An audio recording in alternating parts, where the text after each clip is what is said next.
Welcome. You are listening to Humans of Mitti Ke Rang, and today we are in conversation with Miss Judith Ocansey from Ghana. Starting off as a banker and financial analyst, Ms. Ocansey is now the founder of two organizations, namely SheThrives and the Coinbox. Ms. Ocansey also loves traveling. Tune in to know more about her life and journey so far.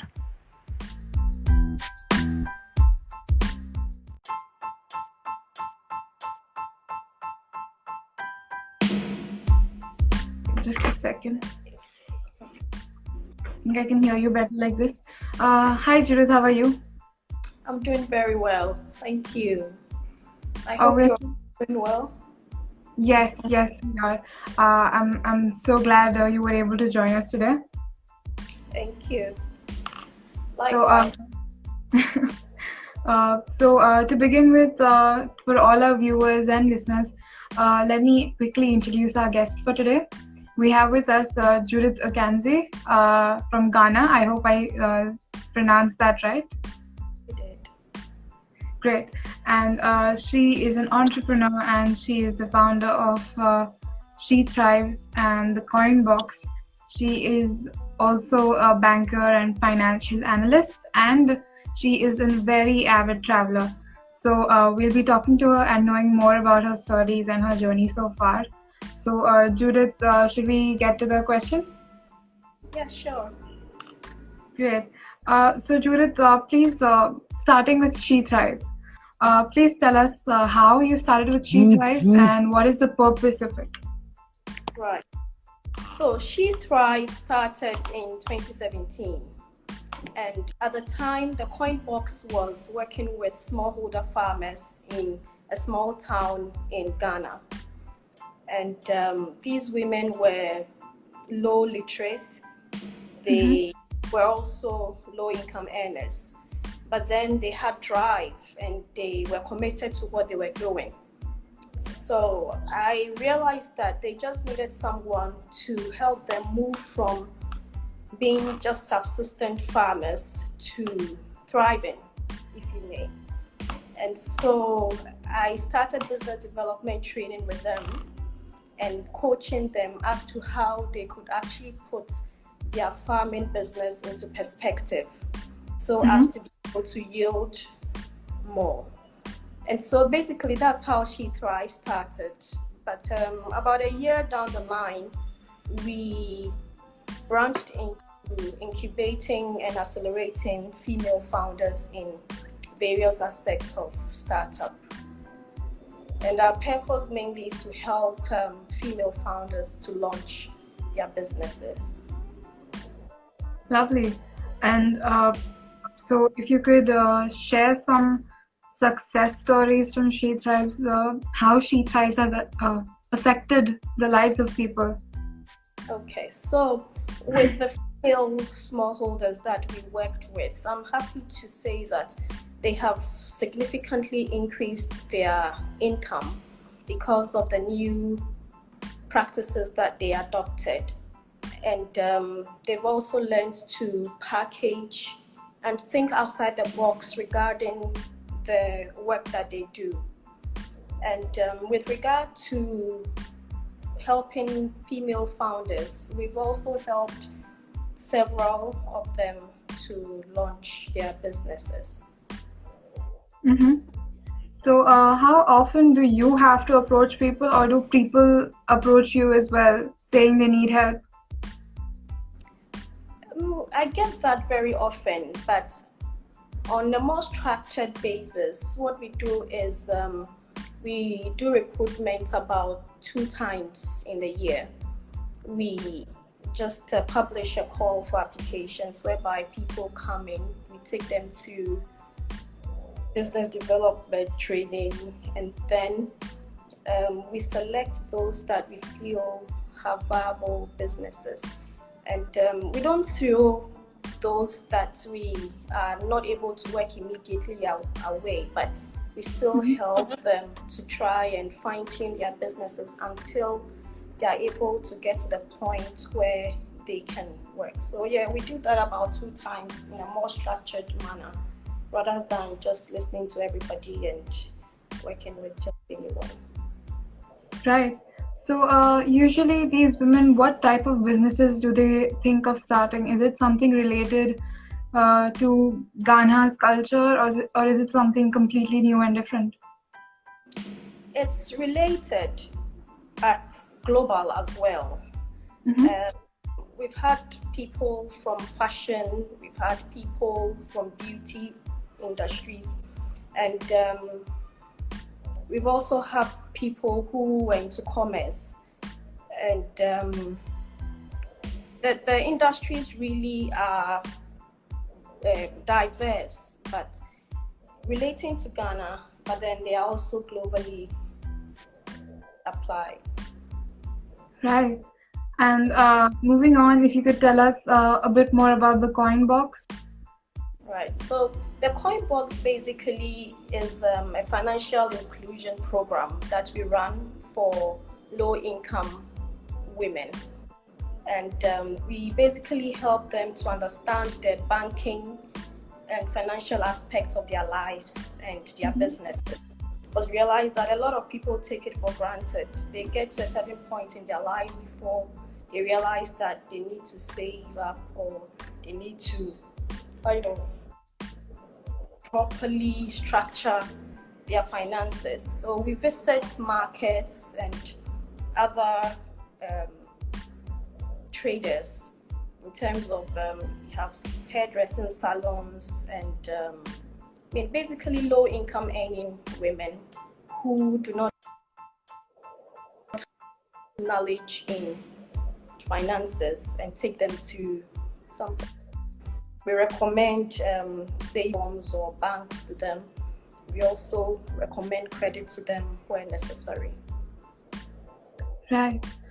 So please, Judith, if you could tell me, in your view, since you promote it so much, why is having financial knowledge so important for each and every person?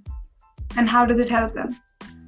Okay, from my experience as a banker, especially, I realized that people come to you at a certain stage coming to you, especially for credit.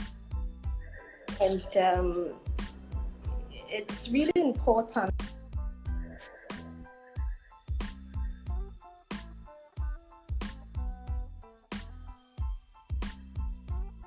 Hello?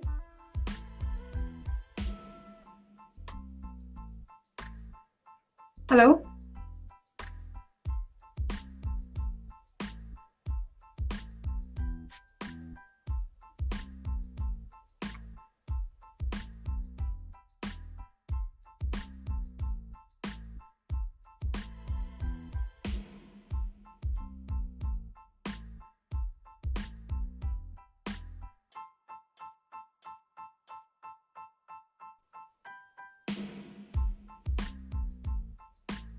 Hello? Hi, Judith, can you hear me? Unfortunately, I can't hear you at all. I'm not sure what's wrong.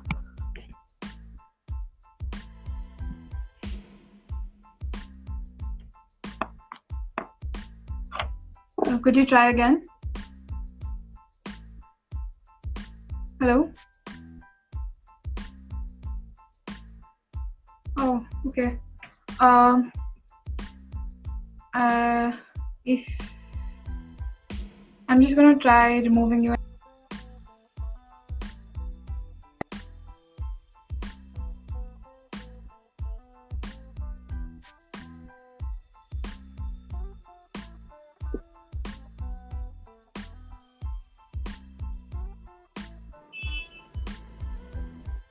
Hello? Yeah, I can hear now. Oh, the great. sound went mute. I'm not sure what went wrong. I'm sorry.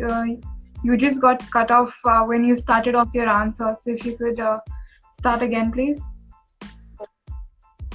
All right. Is it the answer with regards to the importance of the financial literacy? Yes. Okay, all right. So as I said, it's really important that we start saving early in order not to retire poor, so to speak. And so a couple of years ago, we ran a program called Retire Young, Retire Rich, whereby we encourage people to save or start saving early so as not to.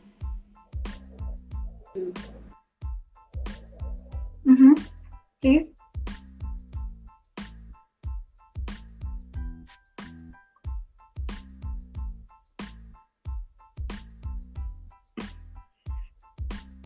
Hello? Oh, I'm not sure what's wrong.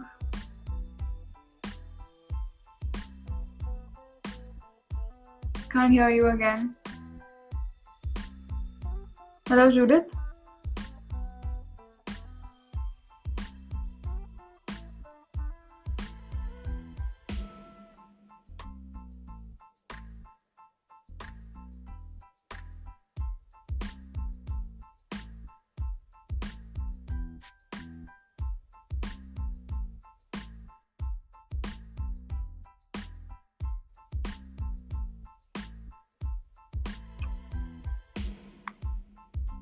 Some connectivity issues, looks like.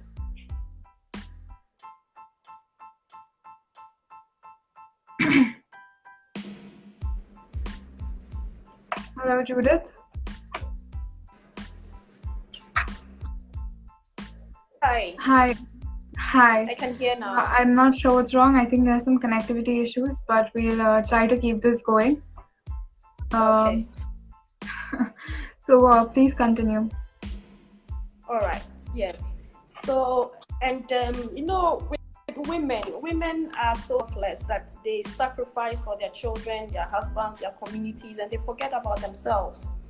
And so we encourage them to make a conscious effort to save up money for themselves in order for them to have some stability when they are older. So basically, that's Coinbox does. Right. And so you also had a lovely experience in the corporate world before you became an entrepreneur. You've worked with Barclays as well. So has there been anything that you have learned from the corporate world that you have applied to your entrepreneurship life as well? Yes, I have learned so many. But one thing that I'd like to touch on is governance and leadership. And throughout my journey, especially with Barclays, it's now ABSA in Ghana, I learned the importance of good governance and good leadership, and also how to align your leadership styles with running your organization.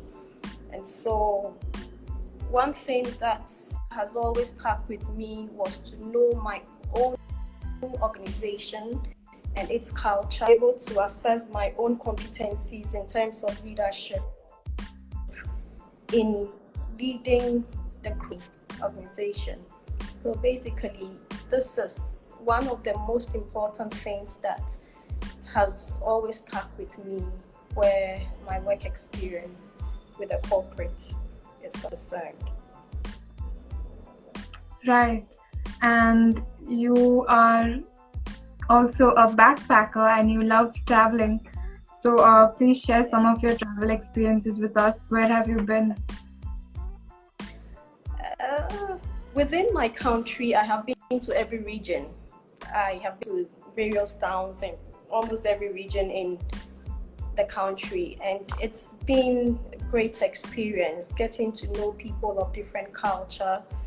And you live within the same space, and yet culture is so diverse. I have been to places like Kenya, which is in Africa as well. And experiences on every trip has been different and has had its own pack of niceness. I have been to your country. I came to Goa, and it was a really nice his experience with the street food and all that. It was a good experience. Yeah. So you just visited Goa, nowhere else? I passed through Mumbai in India, and I really had wanted to do much more of Mumbai, but at the time I wanted to do that, it was Diwali, so I couldn't really move around too much. And I really hope to go back. We would be happy to host you.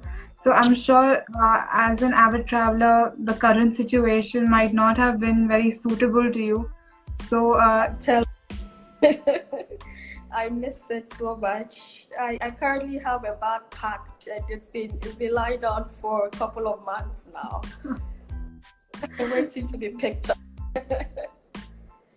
So as soon as this passes, do you have anything in mind where you want to go? I want to go to Rwanda. It's another part of Africa that I want to go to because of the work they are doing in the area of tech and with startups. And I really want to go there to see what they're also doing. Right. And just a mixture of questions related to career as well as your traveling. So is there any specific way that you try to save money while traveling? That's a tough question. A lot of the time, the locals are able to point you in directions where you could actually save a lot of money and have a decent stay. Like when I came to India, I had 2 friends helping me. I was going for a place that was quite expensive, but they were like, no, they took me to a place that I really enjoyed my stay at and saved. And sometimes I turn to Airbnb where I'm able to find quite an affordable place that I could stay. And I also try and explore myself, because sometimes when you depend on people or tourist guides, you end up having to help almost everybody along the line. But when you try to explore things and people by yourself, you end up saving so much. Right. Amazing. So overall, do you have an inspiration or someone that you look up to, whether it concerns your work or your traveling? I don't look up to any one particular person. Depending on what I'm dealing with or what I want to do at any particular point in time, there are people that I read about because of what I might have heard about them and so on and so forth. I don't have a personal relationship with a mentor or anything yet. Probably may find one soon, but I read a lot about people, and I'm also one person that learns from just about anybody and everybody. It doesn't depend what the person has accomplished, but once I'm in touch with a particular person, I try to learn as much from the person as I can. Lovely. And from your experience, the experiences that you've had, would you like to give some advice, some words of advice,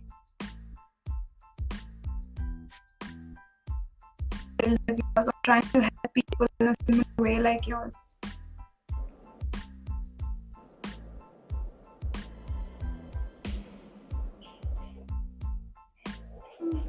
I would say that there's a whole lot of opportunity out there. Hello? Hello?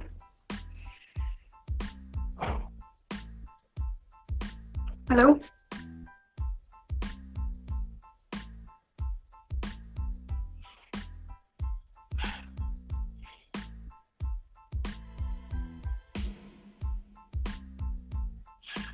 Judith?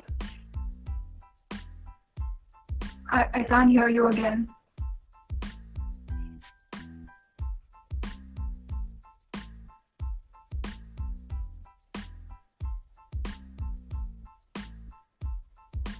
Hello?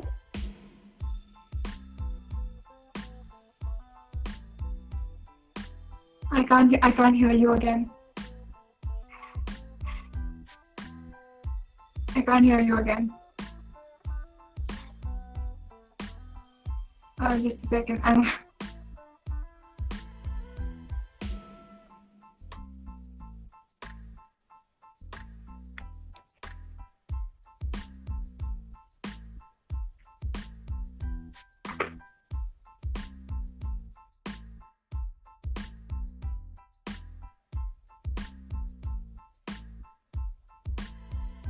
Let's try this one last time.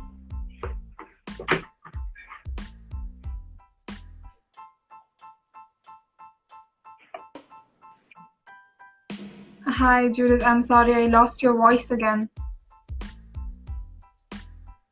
Okay. So should I say it all over Yes, again? we're almost done. This is the last time this would happen. So, yes, please, you were giving your advice. Yes. I was saying that there's a whole lot of opportunity out there in terms of social entrepreneurship. You have people working on a small scale on so many things around us. And for those of us who are much learned into various things, it is time that we take up some of these things and scale them. Because, a lot of things can be done if much more attention is given and a more,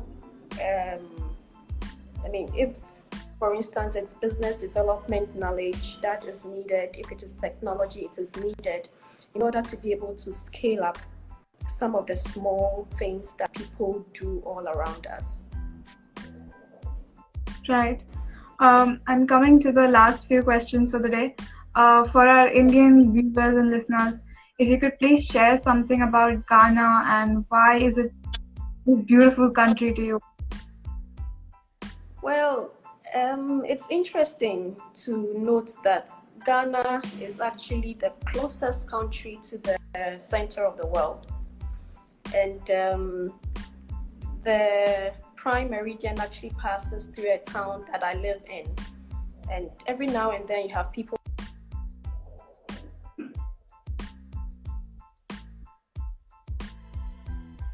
Oh God.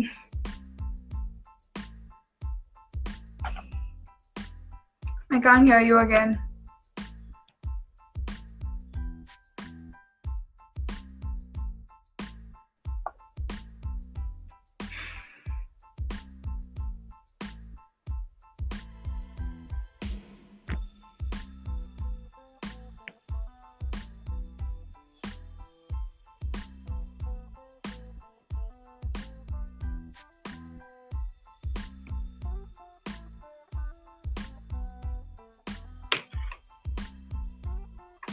Hello?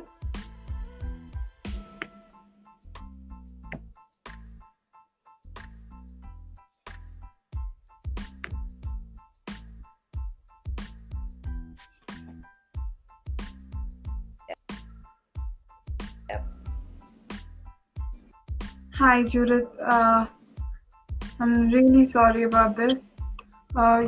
You were talking about Ghana and how, yes, every now and then you were saying something. Yes, I was talking about the prime meridian, which is more or less the center of the world, which passes through Ghana, and the fact that we are closest to the center of the earth. And apart from that, we can pride ourselves on a lot of greens around us, making it possible for us to grow a lot of the things that we eat. And so for me, Ghana is a phenomenal place to live in.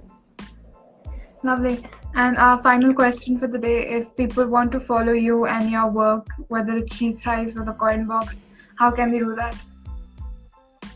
Okay, so SheThrives is... Yes? Oh, jeez.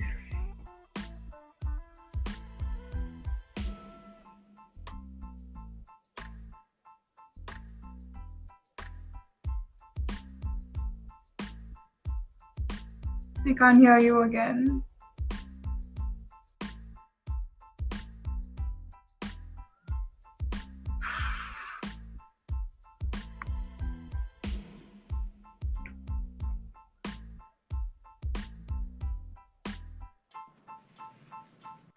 Hi, I'm so sorry. Please continue.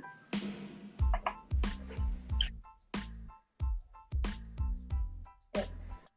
J.K. Ocansey for all social media, Thrives Africa. Right, and for the Coinbox? At the Coinbox. Okay. And thank you so much, Judith, for joining us. I'm sorry about... Sorry? Yeah, I was going to say that our website is SheThrivesAfrica.com. Awesome. And I'm sure we'll link it somewhere where people can access it. Judith, thank you so much for joining us and being so patient through this because this has never happened before. I'm not sure why it was happening. But yes, thank you so much for giving us your time and sharing your story with us. It was really interesting. Thank you for having me. Thank you so much, Judith. Please stay safe. Good night. Bye. Goodbye. Goodbye.